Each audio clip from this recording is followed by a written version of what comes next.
A paz do Senhor a todos, sejam bem-vindos ao De Jovem para Jovem, uma iniciativa de explicar passagens bíblicas de uma forma simplificada. Se você não é jovem, mas gostaria de saber mais sobre a Palavra de Deus, você é muito bem-vindo aqui. Hoje vamos falar então sobre o fruto do Espírito na prática.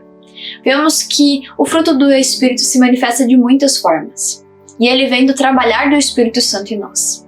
Gálatas 5, 22 e 23 diz: Mas o fruto do Espírito é amor, alegria, paz, longanimidade, benignidade, bondade, fidelidade, mansidão, domínio próprio. Contra essas coisas não há lei. Então vemos que o trabalhar do Espírito Santo gera em nós todas essas coisas. Vemos que é necessário então viver no Espírito. Mas o que significa então viver no Espírito? É entregar o controle de nossa vida nas mãos de Deus. Então aqui vemos que para manifestar todos esses tópicos, é necessário que a gente então seja dependente de Deus. Não é sobre ser perfeito, mas sobre então entregar a nossa vida a Deus de verdade, o controle dela. Então vivemos aqui pelo Espírito, aonde permitimos então que Ele molde as nossas atitudes, molde então nós, para que a gente não venha então estar vivendo para a nossa carne, e sim para a vontade de Deus.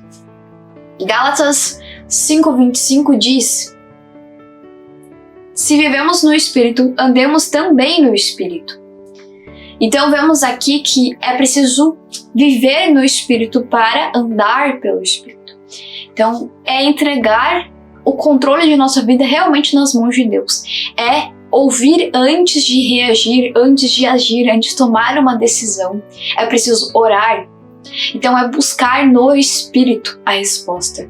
E é então aqui deixar o Espírito guiar as nossas escolhas, as nossas palavras e a nossa mente. Então que Ele guie o nosso falar, o nosso agir e o nosso vestir também. É sobre guiar todas as áreas da nossa vida. Vemos então que essa transformação, ela é diária. Nenhum fruto nasce maduro, vemos que todos passam por um processo. Assim também é o fruto do Espírito na nossa vida. É preciso que o Espírito Santo trabalhe todos os dias na nossa vida, para que assim a gente consiga então manifestar todas essas coisas na nossa vida. E existem então exemplos práticos de como os frutos do Espírito se manifestam na nossa vida. O primeiro deles, então, é o amor. 1 João, capítulo 4, 8 diz: Aquele que não ama não conhece a Deus, pois Deus é amor. Então, aquele que se diz seguidor de Deus, mas não tem na sua vida a manifestação do amor, ela não conheceu realmente a Deus. Pois todo aquele que conhece a Deus sabe que então é necessário amar o próximo como a nós mesmos. É necessário seguir esse mandamento também. Mas, então, o que significa o amor? O que significa aqui manifestar o amor dentro do fruto do Espírito? Então, aqui é sobre agir com misericórdia, pois Deus também age com misericórdia por nós. Então, aqui, mesmo quando custa algo, é agir com misericórdia. É então ajudar sem esperar nada em troca, pois Deus nos ajuda todos os dias. A única coisa que Ele pede de nós é fidelidade. E quantas vezes a gente ajuda muitas pessoas e espera algo delas, espera muitas vezes que elas também nos ajudem. Então é ajudar o outro sem esperar nada em troca. É sobre, então, doar roupas que não usa mais, não pensando que Deus vai me dar roupas muito melhores. Se Ele te abençoar com roupas muito melhores, amém. Mas se Ele não der, não deixe de fazer aquilo que está fazendo. É sobre, então, doar alimentos, não esperando, mas é porque Deus vai me prosperar e eu vou fazer isso porque Deus vai me prosperar. Não. É que se Deus já te prosperou, então manifeste o amor, ajude pessoas sem esperar nada em troca. Deus vai reconhecer e Ele vai recompensar segundo a vontade dEle. Vemos então aqui que também é necessário perdoar. Manifestar o amor também é liberar o perdão. É necessário, mas que a pessoa não venha até nós pedir desculpas por algo que fez, é liberar o perdão. Pois todos nós então fomos perdoados. Então é necessário que a gente também libere perdão. Vemos que mesmo quando alguém nos trata mal, é necessário então tratar elas bem. É necessário perdoar essas pessoas. Porque se a gente não está liberando perdão, como poderemos receber também o nosso perdão? Então é necessário fazer isso. É algo difícil? É. Mas por isso que é necessário viver no Espírito. Porque pelo Espírito vem a facilidade. Pela nossa carne é difícil, mas pelo Espírito se torna mais fácil. O segundo deles, então, é a alegria. Vemos em Neemias 8:10. Disse-lhes mais: ide, comei carnes gordas, tomai bebidas doces e enviai porções aos que não têm nada, preparando para si, porque este dia é consagrado ao nosso Senhor. Portanto, não vos entristeçais, porque a alegria do Senhor é a vossa força. Então é a alegria aqui que vem de Deus. Ela é a nossa força. É aquela alegria que ninguém consegue explicar. É algo que realmente vem de Deus, porque é inexplicável dentro da visão humana. Vemos aqui então que, mesmo que sejam situações difíceis, independente de emoções, é uma alegria que vem de Deus. Então não é aqui deixar que um dia ruim domine a nossa vida. Não é então aqui que a gente venha a desanimar por conta de um dia ruim, mas que a alegria do Senhor seja a nossa força. Se a alegria do Senhor que vem dele até nós é a nossa força, se torna mais fácil vencer esses dias. Então aqui é principalmente encontrar motivos para agradecer a Deus. Vemos aqui que fala que é um dia consagrado ao Senhor, é sobre uma festividade. Mas nós devemos nos alegrar todos os dias, pois graças ao sacrifício de Cristo hoje temos acesso à salvação de Deus. Então, quão maior motivo pode ser esse para se alegrar? Dias difíceis vêm, mas temos Deus nos guardando. Deus está olhando por nós. Está então cuidando de tudo. O terceiro então é a paz. Vemos em Filipenses 4, 6, 7. Não andeis ansiosos de coisa alguma, em tudo, porém, sejam conhecidas diante de Deus as vossas petições pela oração e pela súplica, com ações de graça. E a paz de Deus, que excede todo o entendimento, guardará o vosso coração e a vossa mente em Cristo Jesus. Então aqui não é a ausência de problemas. Essa paz não é aqui por conta de não haver problemas, mas é uma tranquilidade interior que surge. Aqui fala então sobre deixar nas mãos de Deus, entregar as nossas petições pela oração e pela súplica. Então, se tem um problema nos afligindo, devemos pelas orações e súplicas entregar nas mãos de Deus. E daí que a gente vai ter a paz que então aqui excede todo o entendimento. E ela vai guardar então a nossa mente e coração em Cristo Jesus. Vemos que então aqui é sobre orar. Sobre orar antes que o desespero tome conta da nossa vida. Então é sobre orar. Quando vemos aqui sobre entregar as nossas preocupações, é que muitas vezes dizemos que entregamos nas mãos de Deus, mas ao mesmo tempo estamos puxando. Eu quero resolver, eu vou resolver. Mas se entregamos nas mãos de Deus é descansar e esperar que Deus, Ele vai nos ajudar. Então é entregar nas mãos de Deus e confiar. Vemos aqui então que também é necessário ser um pacificador aonde vá.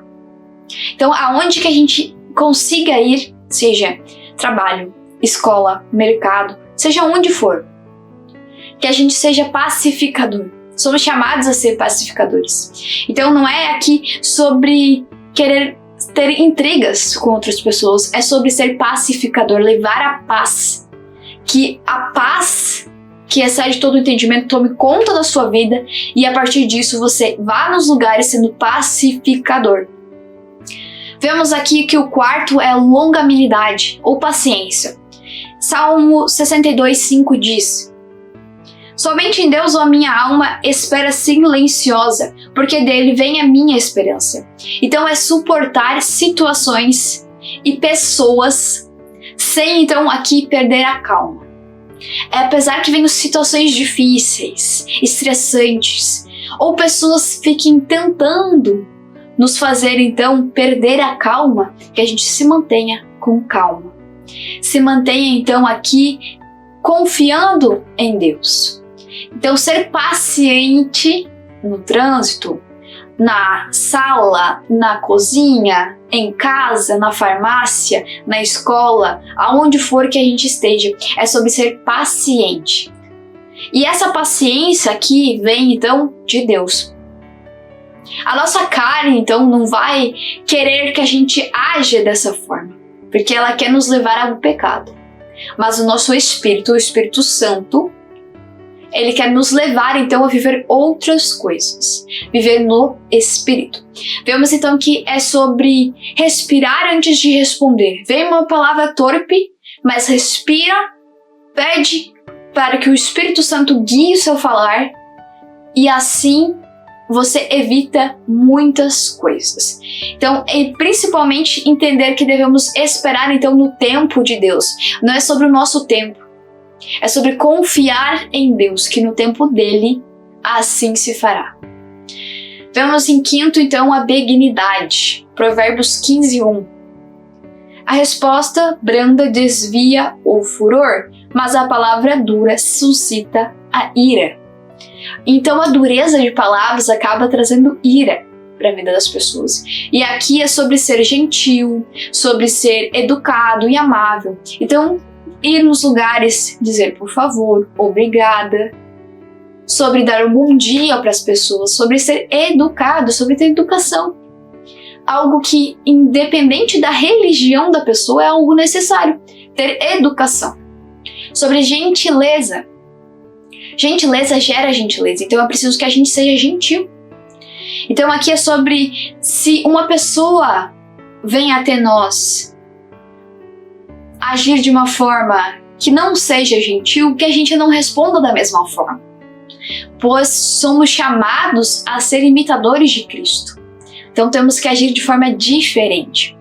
Vemos aqui então que é ser uma pessoa leve, uma pessoa que encoraja outras pessoas, manda uma mensagem encorajando, dando parabéns pelas conquistas das pessoas. É uma pessoa que consegue, então, aqui manifestar a benignidade na vida dela. Ela não é uma pessoa, então, que vai tratar outras pessoas de má forma, então, porque essa pessoa tratou. Mas ela vai agir de forma gentil e educada, indiferente da forma que aquela outra pessoa age. Porque não é sobre aquela pessoa, não reflete aquilo que eu sou. Eu sou o que a Bíblia me diz. Se aquela pessoa ela quer agir de forma com palavras torpes, quer ser grosseira, é sobre ela. Eu agirei da forma que a Bíblia me diz que eu devo agir. A gente deve seguir então as orientações da Bíblia. Vemos que o sexto então é a bondade. Efésios 4:32 diz: antes sede uns para com os outros benignos, compassivos, perdoando-vos uns aos outros, como também Deus em Cristo vos perdoou. Aqui realmente confirma que devemos liberar o perdão, pois fomos perdoados. Então recebemos esse perdão de Deus e devemos também liberar o perdão.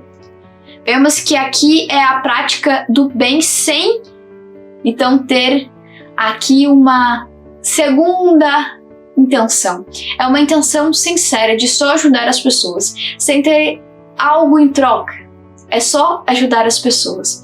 Então aqui é sobre ajudar quem precisa, é sobre ser honesto e também defender aquilo que é certo. Então, eu sei que aquilo ali é ilícito. Eu devo me pôr contra aquilo ali. Eu devo ser honesto. Então, também defender aquilo que é certo, aquilo que eu acredito segundo os valores da Bíblia.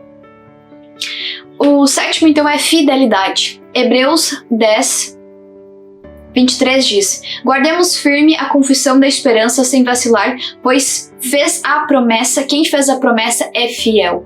Então vemos aqui que devemos acreditar, ser fiéis, pois quem fez a promessa é fiel para cumprir. Então aqui é um chamado a nós a cumprir o que promete. Então se eu prometo algo, eu devo cumprir, pois assim como Deus promete, Ele cumpre na minha vida, eu também devo fazer. E principalmente aqui, então, através desse versículo, a gente vê: guardemos firme a confissão da esperança sem vacilar, pois quem fez a promessa é fiel. Então é principalmente aqui ser fiel a Deus, apesar de provações, aflições, lutas que vêm na nossa vida. Então é permanecer fiel. Vemos que mesmo que venham situações difíceis, então é necessário que a gente exerça a fidelidade, pois Deus é fiel para cumprir aquilo que Ele nos prometeu. Mas a gente precisa então se manter aqui fiéis também. Então é sobre ser fiel no pouco, naquilo que já temos. O oitavo então é mansidão. Mateus 11, 29: tomai sobre vós o meu jugo e aprendei em mim, porque eu sou manso e humilde de coração, e achareis descanso para a vossa alma. Então aqui é sobre responder com calma. Vem uma pessoa tentar tirar a sua paz. Responda com calma. Não se exalte. É difícil, certas situações é difícil, mas por isso que a gente tem que estar em espírito. É sempre estar em oração. Orar em espírito, para passar por situações assim. Então não é aqui só sobre estar respondendo de forma calma, mas também não agir pela raiva. Cuidado para que essa raiva não se torne na sua vida o pecado da ira.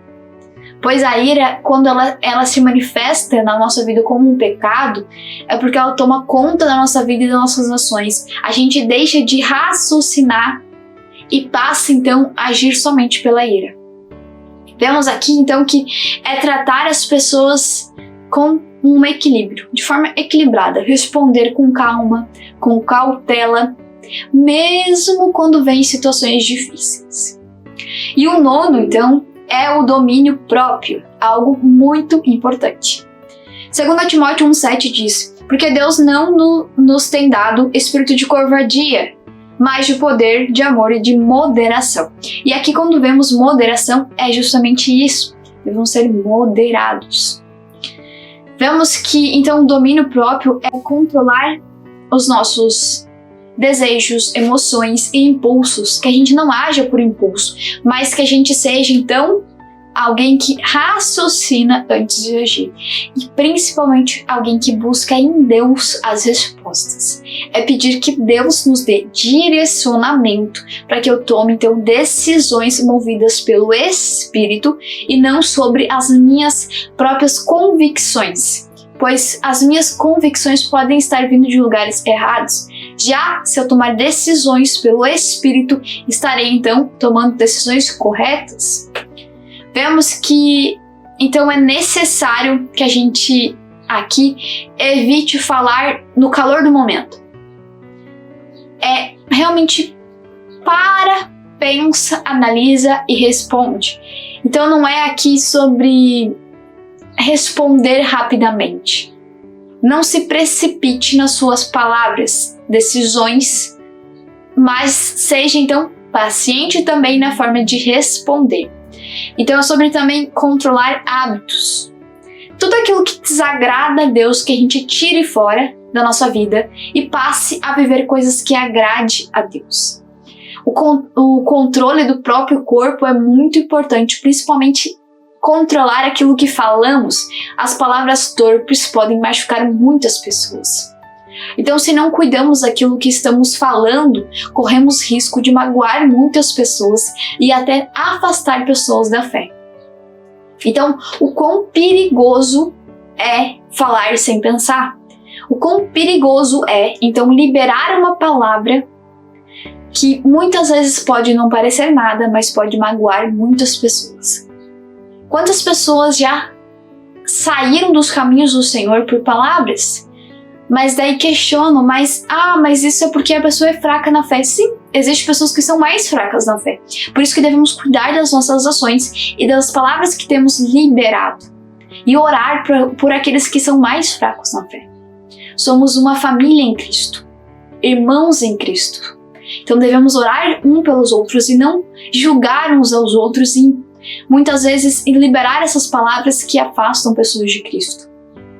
Então é sobre orar e pedir que Deus nos dê as palavras corretas, até mesmo quando vamos dar um conselho a alguém.